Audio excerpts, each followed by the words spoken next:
Hi, a very good afternoon to all of you, and a warm welcome to all our viewers who have joined us on the show. Welcome to our YouTube channel, Skeptra. I'm your host, Dr. Mani Iyer. Before we start, I request every one of you to kindly please subscribe to this channel, like this video podcast, and share this same with all your friends and relatives. This will go in a long way in supporting us and helping us to produce many more such videos and bring them to you. Thank you. So, all right, let's begin. The double reality. How is it possible for a human mind to live in two completely opposite worlds at the exact same time? On one side, smiling for pre wedding photos, talking on the phone every day, and planning trips together. On the other side, quietly working out a secret plan in the background. So the Ketan Aggarwal and Sia Goyal case isn't just a shocking headline. It's a study in how emotional empathy can completely shut down while life looks perfectly normal on the surface. To unpack this, we are joined by Ms. Subaru Saini, practicing psychologist and mental health expert. She is the founder of Rested Minds, and she has more than half a decade of experience in behavior dynamics, emotional well-being, and cognitive psychology. And she is an educator in mindful and mental wellness, facilitates sessions focused on cultivating a calm mind, stress regulation, and psychological resilience. She's also a speaker and behavioral analyst, delivering insights on interpersonal relationships, social pressures, and the psychological mechanisms behind human decision making. She is also an advocate for psychological safety, focus on promoting emotional integrity, open communication, and destigmatizing mental health in everyday life. So, Subhadru Saniji, welcome to this program and a warm welcome to our platform and this program as well. I will, so it's over to you. Control is with you. Over to you, Subharuji. Thank you so much, Dr. Mani Iyer, for this opportunity. Very good afternoon to everyone. Before I start, I just want to clarify that those sessions are not meant to understand to something for anyone that to harm, offend anyone. This session is really meant for that strictly to understand human behavior and psychology. We are here for the learning that psychological pattern behind these cases. So that's something what we can see a double reality. How is it possible for a very human mind to live in a two completely opposite world? At the same time, they were smiling for that pre-wedding photos and talking to the phone every day. And they were planning the trips together. On the other hand, they were very quietly working out for that secret plans in the background. We are here for that Sia Goyal and Ketan Aggarwal case. Isn't just very shocking headlines that it's very study for that emotional empathies, how we look perfectly on that cases, right? Yeah.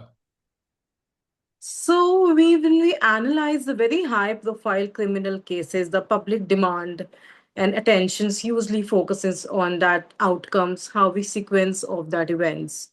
The psychologist, me as a psychologist, our objective is to look forward, how the surface and what can be the psychology behind that Ketan Agarwal and Sia Goyal. Is present very profound study in a very extreme psychological detachment. Mind be a social conditioning and cognitive dysfunctions. Every crime has two stories, what we can say. One story is all about what happened outside, what we hear about. One story is all about what happened inside the human mind. The setup, what we're talking about here, is about the 18 July 2026, you all are aware of, with Yes. the trekking at the Lohagarh fort to celebrate her birthday, the Sia Goyal's birthday. Mhm. The incident took place around 10:30 a.m. that Sia informed authorities that Ketan had slipped while taking up photographs and fallen into that valleys. And his body was recovered, and this grew in the 3 hours of rescue operations. The suspicious aroused with the Ketan's family was very maintained that he was very familiar with the train and trek. Investigations also revealed that the Sia Goyal was constantly being contacting with the Chetan when suspicious being found secretly near the fort. To commit a crime like these, there tends to be very heavily compartmentizations that unable to differentiate the reality fantasies because they were looking at the part. They were trapped into those completely two stories, what we can say. The trophy rishta that she has agreed to. And the both families were pushing in the dads forward to cope up from that teeth-ridden microcosm, right? And a very isolated fantasy world, what we can say with her, she was planning with her boyfriend Chetan, where she could pretend she wasn't engaged, right? Eventually, she became so immersed that the boyfriend bubble she has lost sight in the bigger picture. Murder became the very easiest option seamlessly, like merge into the world. That looks like an accident, but when you have like Jekyll and Hyde life, what we say as example, you can switch from the high emotion to completely stoicism. She had the role played in the scenario where they had so many times for executing the crime and that caused her to trauma. She had been no reactions at the funeral, what we have seen in the newspapers and heard from the investigators. She was simply living out a very script. At the same time, we have to look at someone gets pushed into the very drastic step. People on the social media keep saying, I didn't want to get married. You should have told us. We wouldn't have been call it off. But about the family pressures to marry a certain person, and desirability that brings a very massive pushing towards the factors. Even the marriage of the new very social phenomena, what we can say, that in individual choices, many people end up getting just for the family nerves because they actually want to the pressure while traps them. When the patient comes to us like these, we have to encourage them very objectively. You can't let a few extreme cases beyond that. The deciding criteria for your life, just journalizing that their event is just a cognitive distortions. No psychiatry diagnosis can should be done about any individuals, but we can talk about any psychological process that might be associated in journal like accused of those criminal cases. Such behavior may arise from very complex interactions of distorted thinking, that emotional dysregulations, that maladaptive personality traits can be there. Some individuals that develop a very unhealthy sense of ownership, entitlement over a partner, making that rejections or separations that is unbearable threat to the identity, self-worth, and the sense of control. Very intense emotions, what we can say, are jealousy,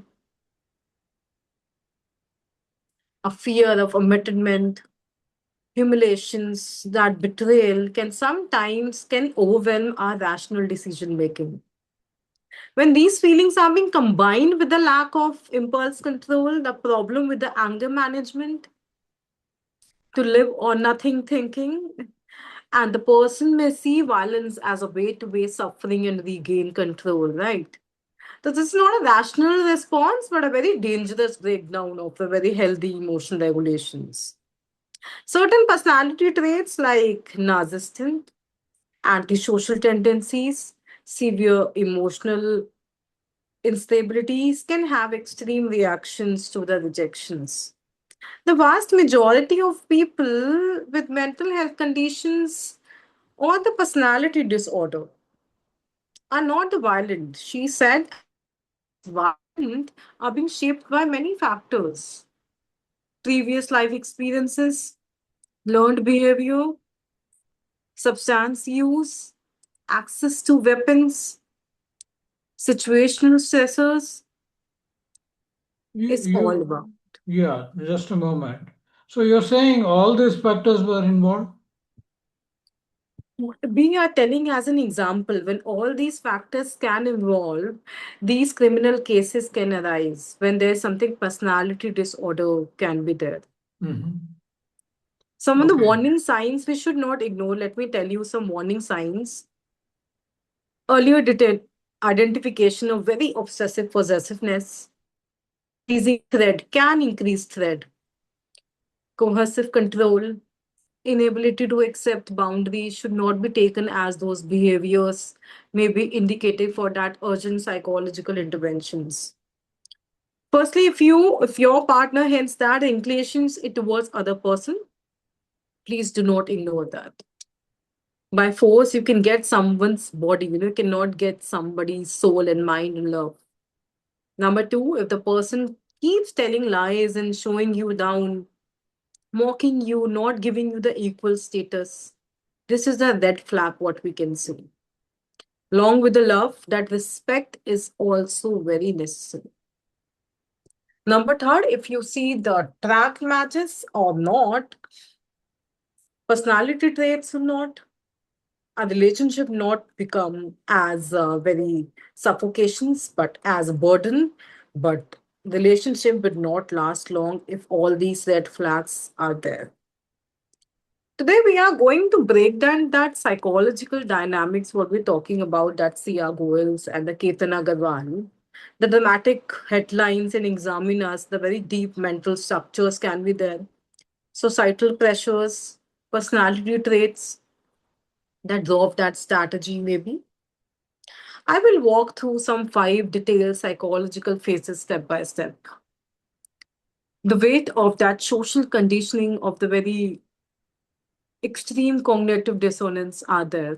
Let us begin with the first phase, the illusion of image. In many traditional society structures, marriage is viewed as simply as a personal decisions between two individuals.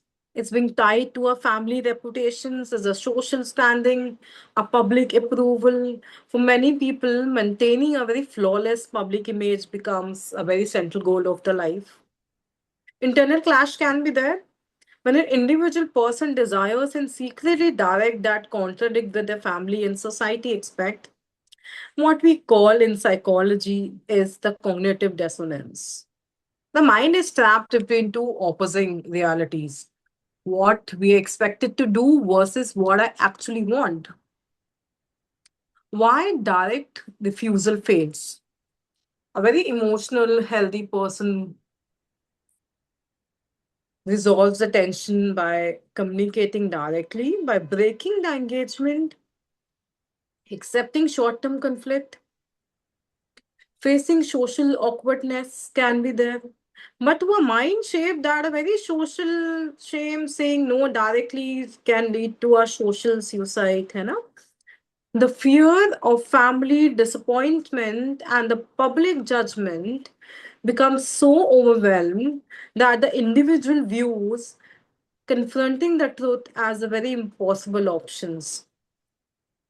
Uh, Subaruji, Mm-hmm. so you said this is one of the, um, you say 4 or 5 psychological phases. Mm-hmm. So this is one of them. Hmm. Is it what you're saying? Yes. All the yes. So you're saying that Sia went through all this? It's all about, yes, might be the cases what we can predict. Okay. Uh, If anyone can go through that, very likely they can become a trapped in the life and they go beyond the out of control situations. okay. And you're saying Ketan couldn't understand or he couldn't because he might have been treated the way you were Hmm. talking about. Like, what did you say? You said that. There may be, kind of force. If there's a partner inclination is towards some other person, then that they would have known because, I mean, Mm. they were in a very close relationship, Mm. at least, right? They were going everywhere Yes. together and all that. So Ketan would have known, and also there is a little bit of a previous behavior in this case, Mhm. where in the same place she tried to push the same person down, Mhm. and he just got hold of some greenery and some roots or something like that, some plants, and he somehow avoided the fall. And he said she came out with some excuse about the wind or something like that. Mhm. I don't know what, but this was the second time happening to him in the same place. So how do you look at that? Mhm. Wasn't that a little, what we can say, a partner hence something inclinations, a partners that been so into that love that he isn't able to recognize some of the red flags, maybe. Mm-hmm. There's something obsessiveness was there. Mm. He wasn't being aware. He wasn't blindly in trust with Sia Goyal. That can be a reason for that love and respect must be there. A little hint was there, but he was so into love that he was completely in trust with Sia Goyal. Mhm. Okay, so that is maybe a possible explanation. So go ahead with the rest of the four Hmm. things. Other might be a reason that psychological compartmentalizations, living into two universe, is that brings us what we act completely normal the outside and hiding the very dark intentions on the inside. Hmm. Divided mind. One of the very striking details of the case is that life seemed completely normal on the surface and the outside. There were regular conversations, pre wedding plans, social trips. How is it very possible to smile, even plan a future, or hold hands someone while simultaneously they were plotting harm against them? What we can say, the mental draws, we can say compartmentalizations. Imagine the mind as a house with a strictly locked rooms. Room A, an individual act a very loving, very dutiful partner participating in social functions. And the room B, they plan a cold, calculated exit strategies. They build a very firewall into two rooms that guilt from room B doesn't leak into the room A. Got it? We need to maintaining that mask. That separation allows that individuals to go through the daily routines without even breaking down, without even giving the outside world, the hint, a victim, a complete illusion of safety. And another thing can be instrumental dehumanization, shutdown of empathy, turning off that emotional connections. Human beings are being naturally wired with the empathy. They feel uncomfortable when we see others in pain, especially people close to us. We plan harm against an intimate plan, turning off that emotional connections, what we're talking about. How does empathy disappears? They must be forcefully shut down that empathy pathways. That view people as an object somehow, what we say in a psychological term, and instrumental dehumanizations. That stops seeing that partner as a human being with the dreams, feeling, families, and the life. Instead, the partner is mentally reduced to an object, an obstacle standing in the way of personal goal. Solving a people and the problem with the hurting versus hurting a person. Once a human being is objectified in the mind, the criminal act is no longer viewed as in hurting a person. In the very distorted logic of offender, it becomes that logistic task, life becomes a roadblock from a path, what we can say. The dark tide, the Machiavellism, and the strategic deceased. Just a moment, Hmm. Subharaji. So you're saying that Sia Goyal reduced Hmm. Keaton into an object, Hmm. um, and she just thought he was an obstacle, and just she wanted to push him apart. Do you think she was mental? I mean, is that means she was deeply mentally sick? No, as per now, we cannot say without any psychiatry diagnosis into deep into psychiatry assessment that we're mentally sick, but there can be many factors that lead to that. That emotional connections might be turning off, but they're being viewed as something what I gave an example of room A and room B. No? People are being showing a very loving side of them from the outside, and internally they have something other plans, right? So something Yeah, what we can say a mental drawer that is called a compartmentalization. yeah, but you also said dehumanization. Yes, dehumanizations we also talked about. Mm. Instrumental dehumanization. Right. That preparators stop seeing people partners as a human being with a dreams family, and instead the partner is being reduced to an object and obstacle in deep in their mind, right? Okay. And they've got Okay. into trapped with something like solving a problem versus that hurting a person. A criminal act is no longer viewed as in hurting a person, but in the very distorted logic, they like the roadblock from that path. Hmm.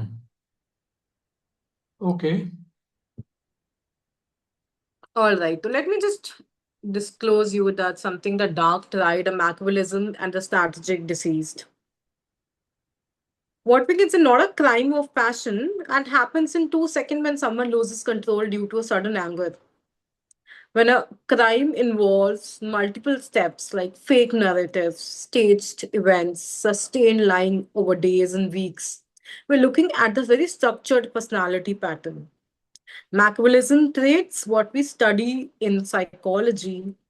People with the Machiavellism tendencies lives with the simple rule the end justifies the means. High manipulations, zero effective empathy. These individuals often loses high cognitive empathy, meaning they understand how people think, how other people thinks and can easily manipulate them, but zero effective empathy, meaning they feel no emotional plans for others. They view relationships as a very transactional one, but people as a tools for convenience, comfort, and status. Hmm. Hmm. ठीक है co-conspirational dynamics are there. The power of shared distortions is what happens when person is involving in planning a crime. A private bubble is there in the mind. When two individuals collaborate on a harmful plan, they create a shared psychological bubble. Within that private dynamics, the social norms and the moral boundaries cease to exist, right? The validations of the wrongdoing. If one person has a dark thought alone, the internal conscience of fear can stop them. But when a co conspirator agrees with the ideas, that validates the thought. When two people involved, the thoughts shared with that. What was original and unthinkable crime becomes a normalized through private conversations. Diffusion of responsibilities is there. Being a part of team lowers individuals' guilt. Being a part of a team, they reduce that individual guilt. Each participant shift part of that moral blame into the other person, telling themselves, I'm not doing this by myself. These people are being often saying like that. This shared responsibility that weaks that individual consciousness and makes that extreme action study far easier to execute for that reason. The conclusions is something for these 5 factors. I'm giving you the conclusions. That's something the Ketan Aggarwal and the Sia Goel case is not about the sensitization gossip. It provides us very profound real world sessions for that psychological breakdown. Shows us what happened when a fear of social judgments overweights basic moral values, hidden motives are there, how cold manipulations can erase that basic human empathies. Professionals and students of human behavior, we are being here to understand the markers giving us the deeper insight for complexities of the mind and the emotional integrity of that emotional relationships. Analyzing those patterns remind us that understanding mind is about not offering about the excuses but also recognizing very earlier behavioral markers, the manipulators, emotional attachments before extreme outcomes take place. In short, when social fear overrides the moral values, empathy is being switched off, the consequences can be devastating, right? Examining those cases, we understand that under extreme pressures, that emotional health and honesty are very crucial in human relationships.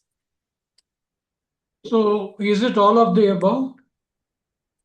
Yes, but there might be a prevention and strategic takeaways. What I would like to give people and advise as such what the preventions can take place and what the strategic takeaway they can have Mm-hmm. so that all these outcomes, that extreme outcomes, don't take place in future. Okay. The earlier behavior red flags, what to look for that very extreme double standards. A partner who display the high empathy in public but complete emotional coldness in private. Severe secrecy and compartmentalizations that hiding entire aspect of their personal life and showing a total lack of transparency in our major life decisions. Transactional sphere of relationships, viewing people purely as a tool for status, financial security, social convenience, but there's no such emotional connections. Other ones, it's breaking the stigma that exit strategies. Normalizing the normal breakups, like society must normalizing that canceling engagement, divorce in relationships break up without attached to a social shame. In India, most probably, there's something a social shame, a society image that if we if we cancel out the engagement, if the breakups are there, divorces are there, there's something a fear of what the people will say, what the society will say. Let's just normalizing those normal breakups. If someone cancel engagement, if there's divorce, then normalize in that exit strategies. Open family communication must be there. Creating an environment where individual feels safe telling their families, I cannot go through this marriage. For example, people have the fear in telling their families. If they are not into marrying the other person, they have fear of telling their families. So there should be an open family connections where the people must be safe and there goes through, I cannot go through that marriage, for example, without fear of disowned or publicly shamed. Let's just normalizing that family communications, please. Developing emotional integrity and psychological resilience. Teaching the moral courage. Psychological resilience is not just handling stress, it's having that moral courage to fact uncomfortable truth directly rather than resorting that deceased. Active empathy training should be there, recognizing that empathy as an active choice. When emotional detachment begins, individual must be seeking professionals' help. Like us, we are here for the help. Psychiatrists, psychologists, counselors, mental health advocates, we should seek help. I see people come to us, a very strong person as not a weak person.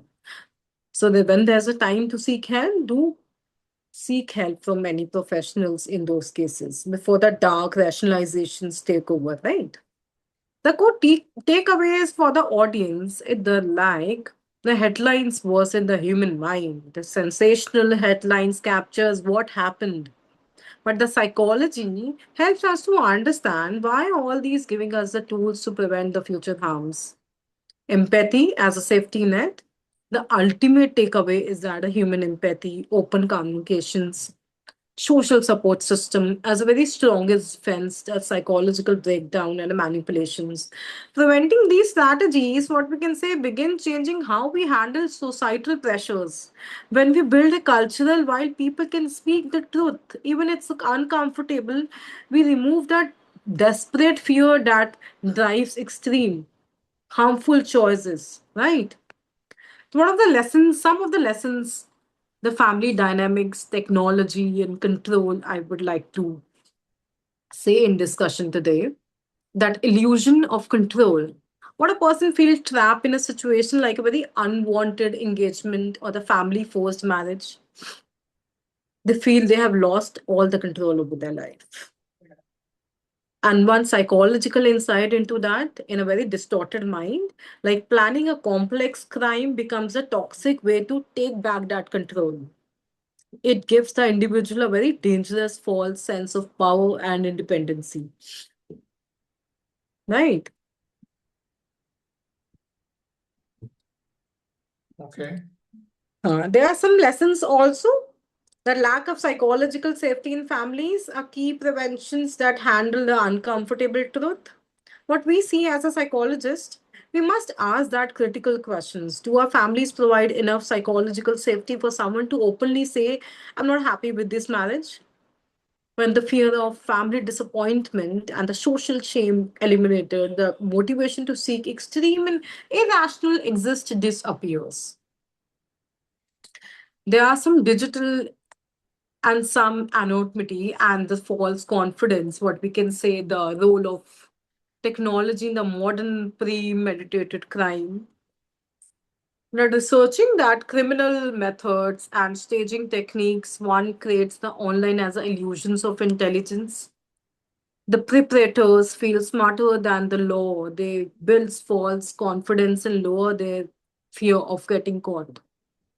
The need for very emotional majority in relationships. In the concept, what we see are looking beyond surface level traits during engagement. But we as a psychologist see as society focusing heavily on the background checks, financial stabilities, a social status before marriage, but completely ignores if there's emotional maturity, if there's a conflict resolution skills.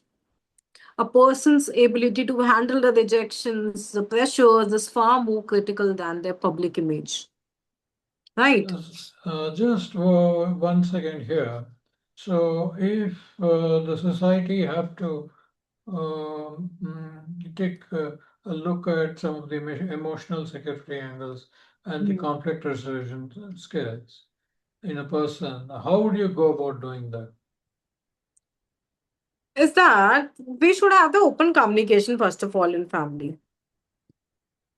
People have the fear of telling their family because of all those societal pressures and that how they will handle the rejections and the pressures is far more critical than their public image. People have been focusing on that public image as a society. So there's something people should have courage. People should be so open with their family if they're not taking place in the marriage. They should have courage to say. They should have very open communication to say and discuss with their family rather than planning something else to for that exit strategies. Okay, so that's a good one. So, so in conclusion, what do you have anything to say in terms of any reflections or So according to me, our final reflections would be that analyzing the Ketan Aggarwal and the Sia Goyal case is not about the gossiping over the sensational headlines. We are not here for the gossip, right? So it provide us very profound a real world lesson in the psychological breakdown. It shows us what happens when the fear of social judgment overweights basic moral values. How human mind can separate daily routines from the hidden motives. How cold manipulations can erase basic empathy. Understanding these mental markers isn't about the making an excuses. It's all about learning to spot the quiet breakdown of empathy before it can lead to a irreversible strategies. Right. So thank you so much, everyone. This is Oh, all the psychological insight we have covered today. Might be a reason we are not here to offend or harm anybody. We are not from anybody's side. It's just the conversation, is just the public attentions having taken place. How what might be the psychological dynamics take place according to our cognitive dysfunctions and psychological perspective behind that crime. We're here to discuss that such. okay. Thank you very much, Subaru Shaniji, for unpacking this case in Mhm. a psychological sense Mhm. and, uh, going through all the, various Mhm. factors that could have happened. Mhm. And also, about your giving a lot of psychological insights and Mhm.